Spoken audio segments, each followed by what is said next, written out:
I'm Clifford Bates, and welcome once again to Reading Aristotle's Nicomachean Ethics. Today we're continuing Book 4, and today we're looking at Chapter 5, which is gentleness.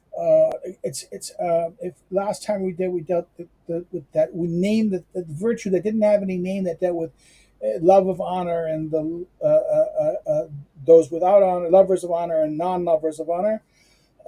Today we're dealing with gentleness. Now, gentleness, chapter 5, he says right out there, gentleness is a mean with respect to anger. So it's connected with anger, right? Anger. Since the middle term is nameless, since the middle term again is nameless, as the extremes also pretty much are, we confirm the name gentleness on the middle term. So therefore, it's what anger is anger, and then excessive anger. You don't have a name of this.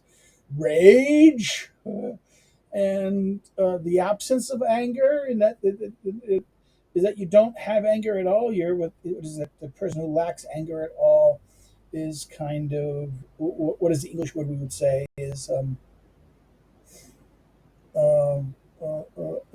apathetic. Apathetic without any anger in that sense, and then rage, unable to, goes too hard, and anger is that proper amount, being properly amount, and gentleness. He says gentle. Use the word gentle. In other words, not too aggressive, but at the same time not gentle. What's the problem with gentle? Gentle is soft, nice, but this is a middle term. Gentleness is to treat the person regarding anger. You're giving the right amount of anger at that moment, right? So therefore, gentleness. I don't know why he says gentleness. Today, gentleness for us gives us the idea of softness and gentleness. So, but gentleness here is, in other words, we confirm the name gentleness on the middle term, since it inclines in the direction of the deficiency, which is nameless, right? In other words, anger, it moves towards this nameless thing. We give it gentleness because what? It's aiming towards the deficiency, which is nameless. So that's really. So therefore, the middle here is like, with regards to anger, right? It is like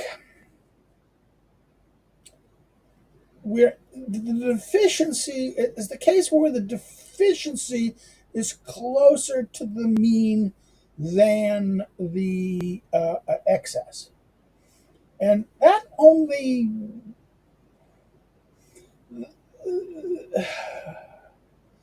was that courage. Was that courage? Is the both are fearful? The fearful person, the person without fear, without. I mean, I don't know.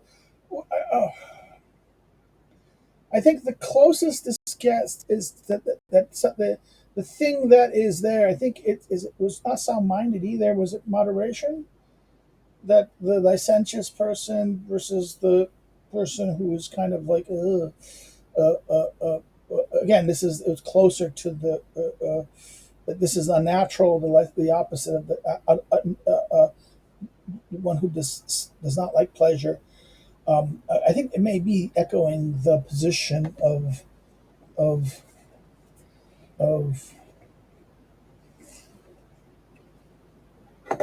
that the moderate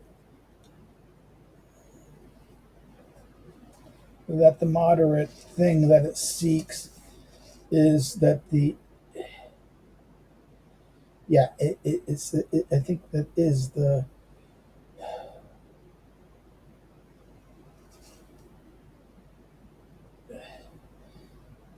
yeah is that you have to just moderate it in that sense, right? So I mean, there's this weird aspect of that there is this idea that it inclines in the direction of the deficiency, which is also nameless, right? The excess might be said a certain kind of irascibility, right? These are irascible, like right? For the passion involved is anger, right? Though what produces anger is manifold and varied. So what produces anger is it's multitude and varied. Different things provoke anger. The person who gets angry at the things and with whom he ought then, and further in the way, when, and for much time as he ought, is praised. In other words, you should be people you should be angry with. People you should be angry with.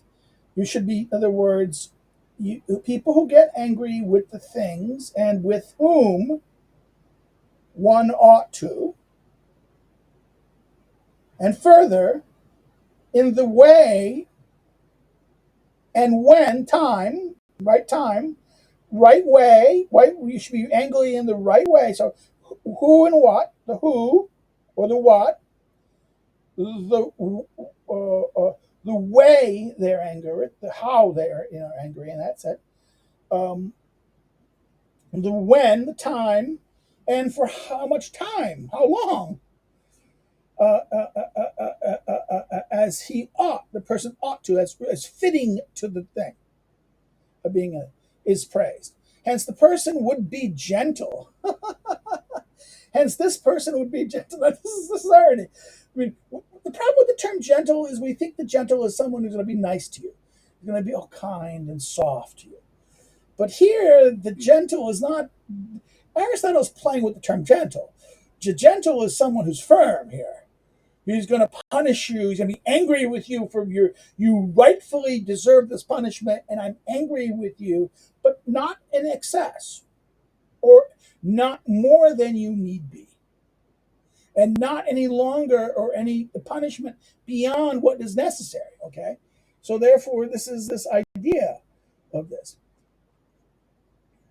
If indeed gentleness, in other words, this person would be gentle. If indeed gentleness is praised, the gentle person wishes to be calm and not led by his passion. So he wishes to be calm, right? He's not going to be led by his anger. He's angry, but he's not going to be led by it, but rather as reason or logos may command. In other words, he's going to allow his anger to rule, to guide him only as command. He's not going to, reason will allow, it's reason says, well, you should be angry.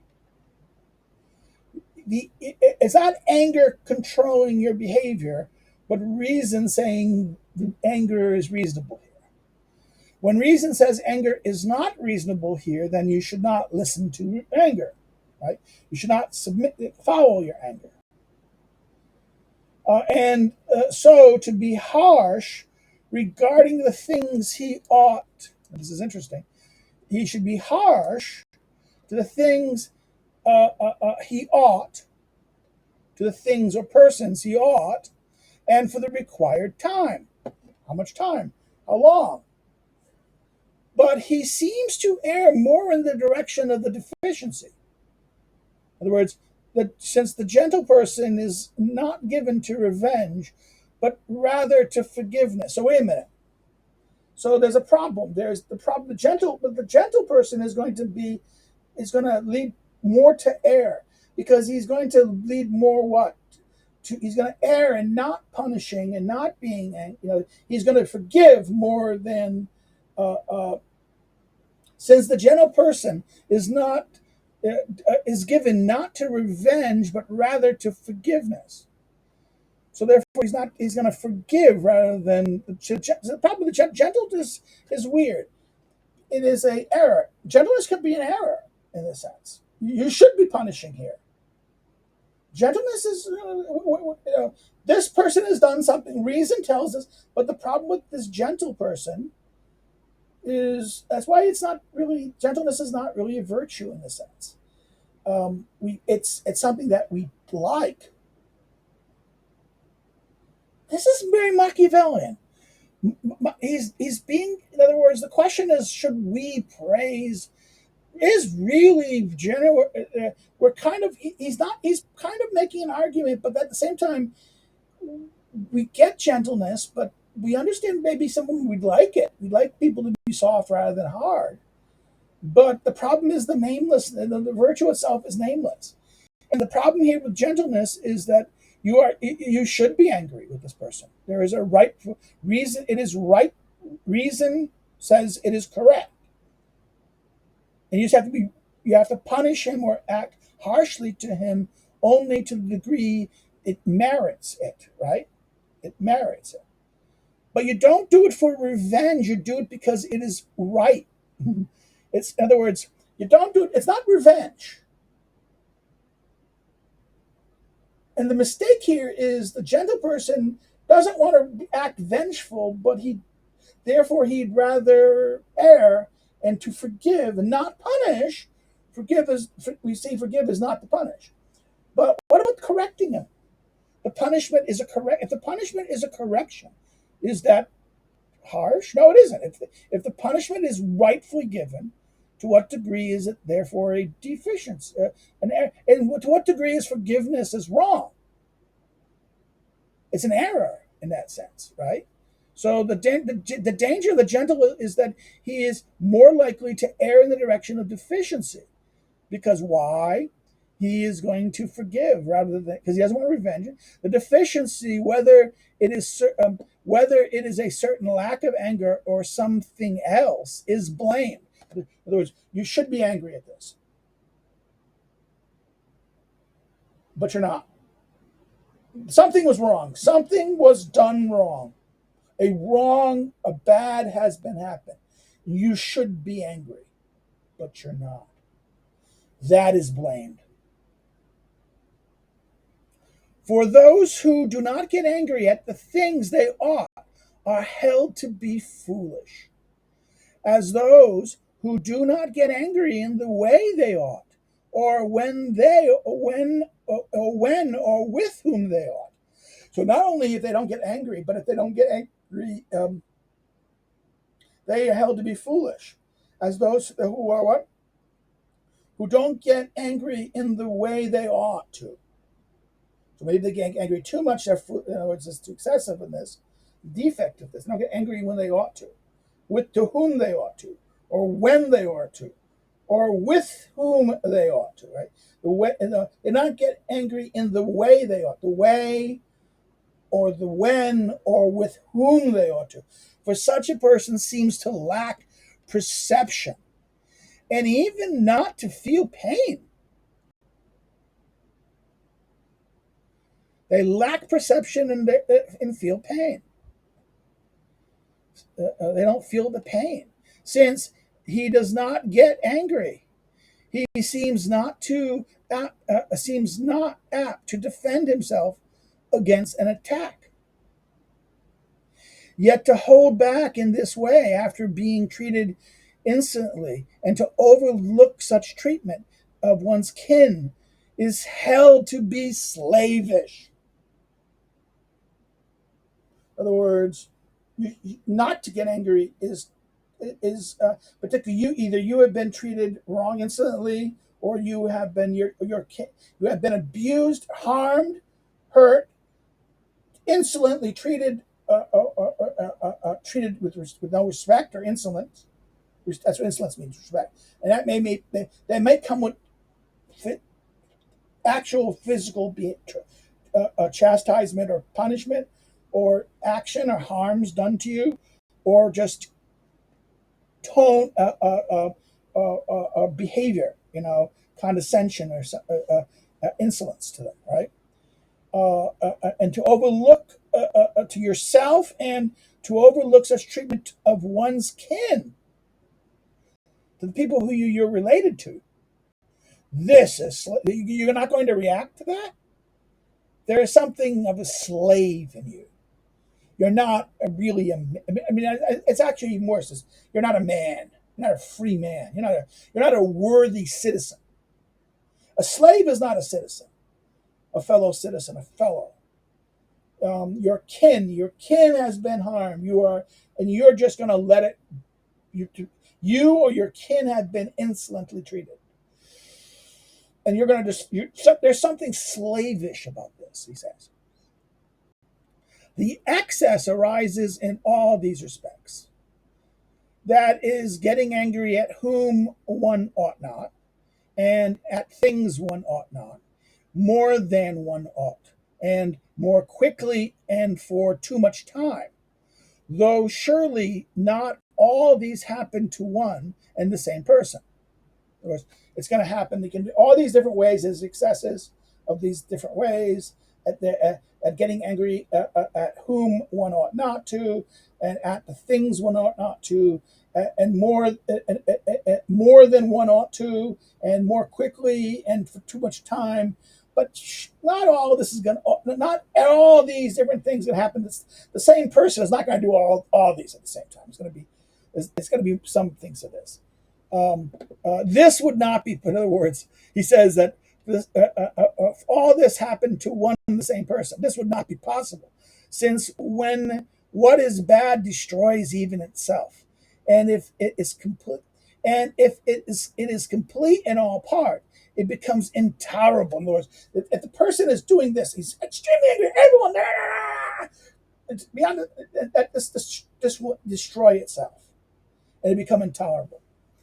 The irascible person then gets angry rapidly, with whom they ought not, at things they ought not, and more than they ought.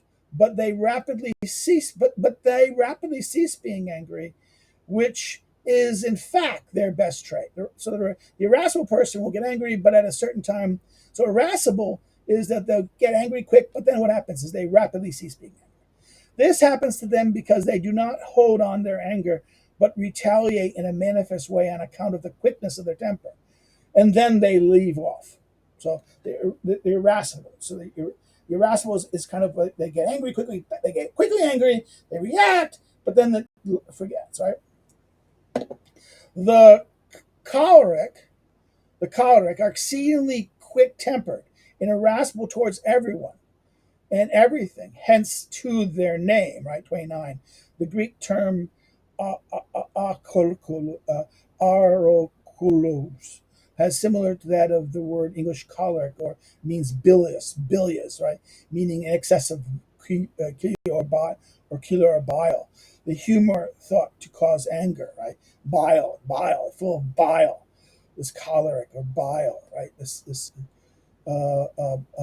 bile, full of it. But bitter people are resistant to reconciliation, and are angry for a long time because they constantly constrain their spirit. So the bitter person won't forgive, won't once they get angry, they'll be bitter for a long time. They're resentment. They'll continue. They'll be longer than that.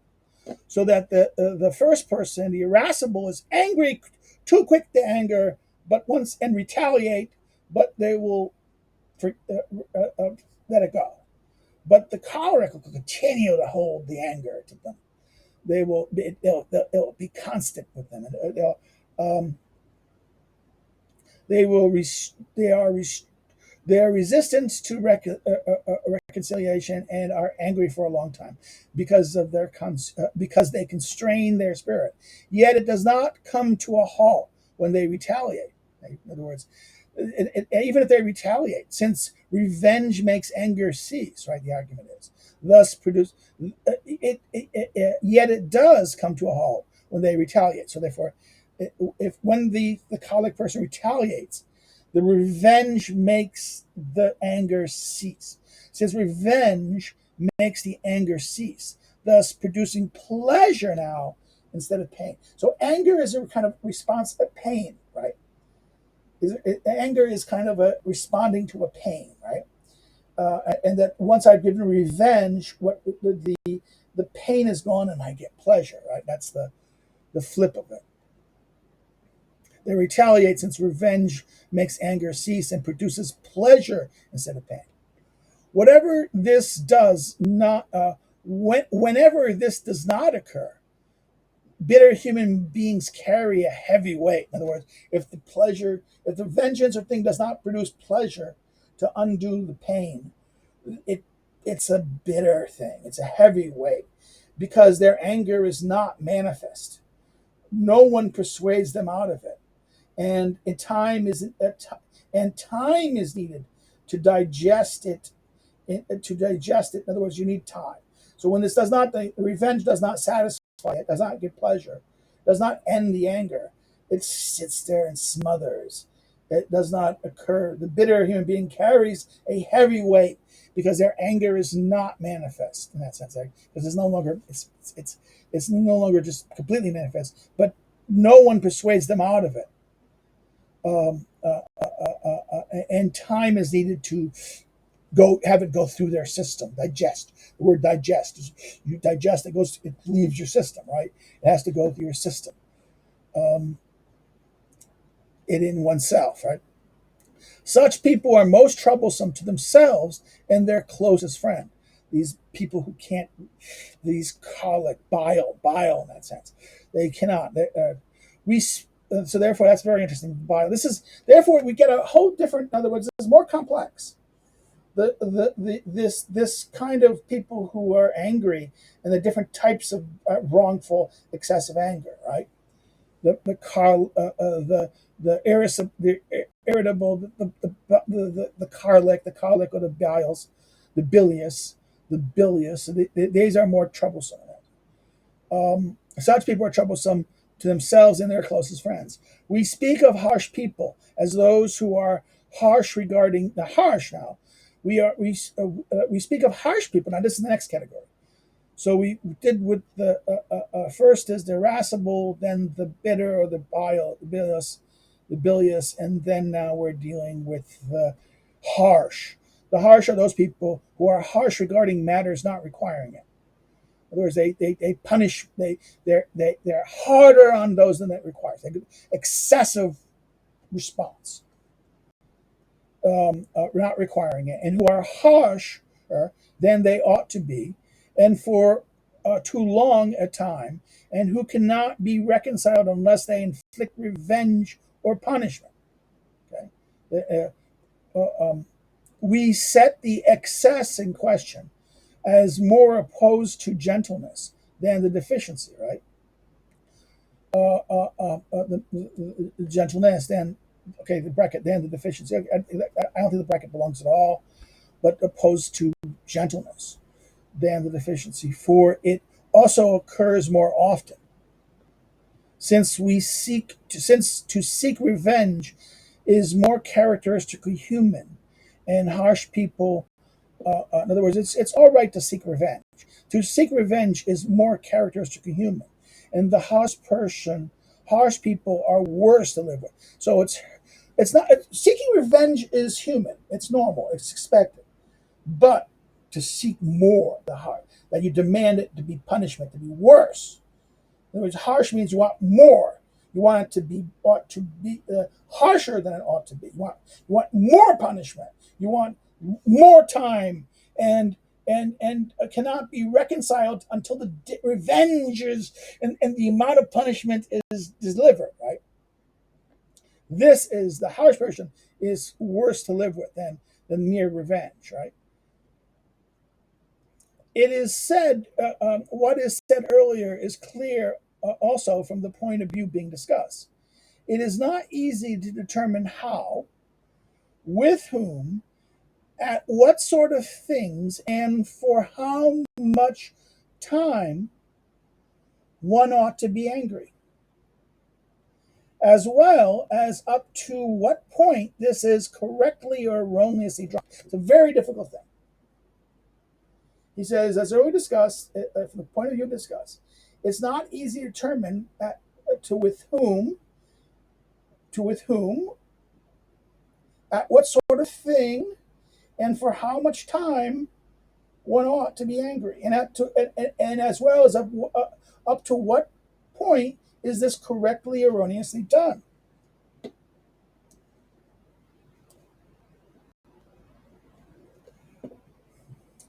For he who deviates a little is not blamed, whether in the direction of more than the mean or in that of less than it. Since sometimes we praise those who are deficient and assert that they are gentle, and sometimes we praise those who are harsh as manly on the grounds that they are capable of ruling. In other words, okay, here's the other things. Now, the question of, okay, the gentle one is that they're not punishing, they're not being as angry and as punishing as they ought to. We call them gentle. They don't do as much. They deviate. In other words, they go right direction of the mean, that of less than it. We praise them who are deficient and assert that they are gentle. But sometimes we praise those who are harsher than they need to be. Little bit. No, but little bit. In other words, this is what we should. And that as long as you're either little bit not punishment, less than doing it, or more than doing it, little bit deviation is all right. So therefore, as long as those who deviate a little is not blamed. But if you go too much from what punishment should be, the perception that something was done wrong, and like there was wrong done, and that something should be punished, but you don't punish it at all, this is from, or you do too much, right? How much and what way he who deviates is blameworthy then is not easy to render by means of argument. In other words, in other words, by this he means there's no by argument, by a kind of rational account. It's not you know it when you see it. In other words, his argument is kind of like it's not going to be something that we can have a rational, reasonable model. It's not. We can't have an argument. An argument cannot give us a set definition on this. In that sense, why? For in each circumstance, the relevant decision, the relevant decision resides in the perception in question. So again, each circumstance, the circumstance of the reason what is happening, the relevant decision resides in the perception, how it's perceived, how it's understood. But this much at least is clear. The middle characteristic is praiseworthy, right? This, in other words, is between excessive punishment and not caring, right? No punishment, ignoring it, not being angry, complete absence of anger, not being angry when you should be angry, and being angry. It's that middle ground. The excess of it, too much, is bad. Too little is bad.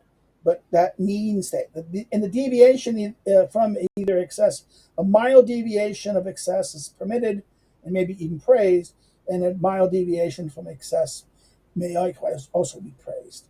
So it's the mean in that sense. As long as and deviation from the mean, small deviations from the mean direction are okay. But this is possible because of because of the subjective character of this, I think. In that sense, what he's trying to get at here, because of the perception, right? The middle characteristic be played in accord to which we are angry with whom, in other words, in accord with which we are angry with whom we ought to be, at the things we ought, and in the way we ought, and everything of this sort. Whereas the excess and deficiencies are blameworthy, slightly so if they are small in degree. In other words, they're slightly blameworthy if they're in small degree, more so in the greater degree, and extremely so if in a great degree. In other words, how much blameworthy? Yeah, small blame in other words, okay, we still call this praiseworthy, but if we go, okay, yeah, small blame, more more so if a greater degree, and then extreme blame if it goes too far, right? In either direction. It is clear, therefore, one must cleave to the middle characteristic. The question is that gentleness, though? It's without name. Let the characteristic that pertains to anger then be stated this way. So we'll stop here. Well, okay, we've dealt with anger, how to respond to anger. Okay, in his treatment of anger, and the question of what is gentleness. And I don't think gentleness is the virtue. I think gentleness is misleading in that sense. To say that it's gentleness may mislead us. And I think that may be the problem. that he does not give a name, and therefore there is no clear virtue. But to call that to label it gentleness misleads you, and may have misled tradition. The Stoics then will point to this, and other people will point to this gentleness, and then expand on it and turn gentleness into a virtue when it's not necessarily a virtue. Can it also be a vice in that sense? It might be because if it's not, a failure to do so may be a vice. So let's stop here. If you have any comments or questions, please put them below. If I see them, I'll respond to them and I'll give you a response. If you like the video, hit the like button. Like it, share it with our social media, share it about. If you've not subscribed, please subscribe. Help grows the channel, help us to develop the channel some more. Please bring it to your attention of your friends and people who you think interested in these kind of topics and these issues. So let's grow it. If you didn't like it, you had a problem with what was said here, you can hit the down button, but say why, so we can learn. I can learn, but not only that, the watchers can learn. Maybe you're right in that sense, that maybe that I did something wrong, and that therefore the video watcher can still get some benefit from this, right, from your comment. Another thing you can do is, if you're going to follow me on social media links are below. You can follow me on social media. Those of you who are wishing to follow and find out more about me as an academic and follow my research and things like this, you can look below the social media. There's the academic social media sites where they can access research and more about me as a scholar and a researcher. And then below that, okay, now another thing is, if you want to help me to do what I do financially a little bit, of course, you can look at my academic social media. You'll find my email. You can always give me a Google Pay card, Google card, or an Amazon book card or something like that. You just use those things to do that. Barnes and Noble card, whatever. There's ways to do that. But then if you another way you can do this is, if you want to, you can do so to subscribe to our Patreon. Links below. Another way you can help is to buy one of my books through either a local bookstore or through an online bookseller like Amazon or Barnes and Noble. If you're interested in Aristotle and you want to know a friend, you want to buy a book for a friend, or buy for a student, someone who's going to be studying these questions, interested in Aristotle's politics, you can buy one of my books. Please do so. Or if you're studying, a student who's studying it, you really would like my notebook for Aristotle's politics, which is a guide to the politics that helps you understand, and it's a tool that to be read with the politics. We'll stop here. That's it. We turn next to chapter 6, which gives us a weird thing, a discussion of friendliness, I think it is. So we'll stop here. Take care and see you. Have a nice day. Bye-bye.